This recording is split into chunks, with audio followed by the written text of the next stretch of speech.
9 মাসে গর্ভবতী ঝুলন্ত দেহ উদ্ধার, চাঞ্চল্য রায়গঞ্জে। রায়গঞ্জ থানার খোরশি এলাকার মালদাপাড়ায় 9 মাসের এক গর্ভবতী মহিলার গলায় ফাঁস দেওয়া ঝুলন্ত মৃতদেহ উদ্ধারের ঘটনায় চাঞ্চল্য ছড়িয়েছে। বৃহস্পতিবার পুলিশ দেহ উদ্ধার করে ময়না তদন্তের জন্য রায়গঞ্জ মেডিকেল কলেজ ও হাসপাতালে মর্গে পাঠায়। মৃতার নাম আলমিরা বেগম। পরিবার সূত্রে খবর, বুধবার সন্ধ্যায় তিনি নিজে শোয়ার ঘরে গলায় ফাঁস লাগিয়ে আত্মঘাতী হন বলে প্রাথমিকভাবে অনুমান করা হচ্ছে। পরিবারের দাবি, সম্প্রতি চিকিৎসকের কাছ থেকে সিজারিয়ান প্রসবের সম্ভাবনার কথা জানার পর তিনি উদ্বিগ্ন ছিলেন। এছাড়াও 2 কন্যা সন্তানের জননী হওয়ায় আবার কন্যা সন্তান হওয়ার আশঙ্কা নিয়েও তিনি মানসিক অবসাদে ভুগছিলেন বলে স্থানীয় সূত্রে খবর। ঘটনার সমস্ত দিক খতিয়ে দেখে তদন্ত শুরু করেছে রায়গঞ্জ থানা পুলিশ। মৃতার আপনার নাম?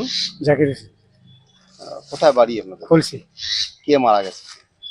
আমার ভাইয়ের বউ। কি নাম তার? আলমিরা বেগম। বয়স কত? 31 বছর। কিভাবে জানতে পারলেন কিভাবে মারা গেল? ওই তো সন্ধ্যাবেলায় মনে করেন যে সন্ধ্যার দিকে আর কি, তো বাড়ি তো আমাদের মানে পুন্না বাড়ি ছিল আর কি, ওই বাড়িতে ঘর এখনো আছে। তো নতুন বাড়ি করছে আবার ভাই, আমি তো আলাদা বাড়ি করছি, ও ভাই মানে আলাদা বাড়ি করছে। ওই বাড়িতে মানে কিছুদিন আগে চলে গেছে ও আর কি, ওই বাড়িতে থাকতো।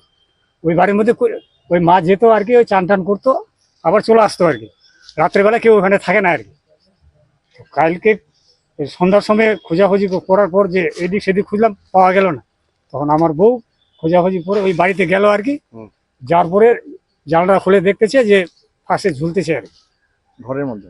ঘরের মধ্যে আর কি। কি কারণ কিছু বুঝতে পারছেন? কারণ তো ওই যে টেনশনে যে ডাক্তারের বাড়ি আসছিল আর কি। কেন, কি হয়েছিল, কি সমস্যা ছিল? সমস্যা কি যে ওই ডাক্তার আসতে বলছিল আর কি, মানে কেন আসছিল? প্রেগন্যান্সি? প্রেগনেন্সি অবস্থা ছিল আর কি। কবে ডেলিভারি ডেট ছিল? 12 তারিখে। আচ্ছা, এই 12 তারিখে ডেট ছিল? হ্যাঁ 12 তারিখে দেখছি। কি তখন আশঙ্কা ডাক্তারবাবু বলছে যে সিজার করতে হবে, নর্মালে হবে না। এই ভয়ে মানে একটু আতঙ্ক হয়ে গেছে।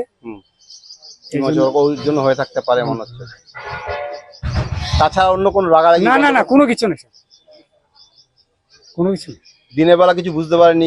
না না,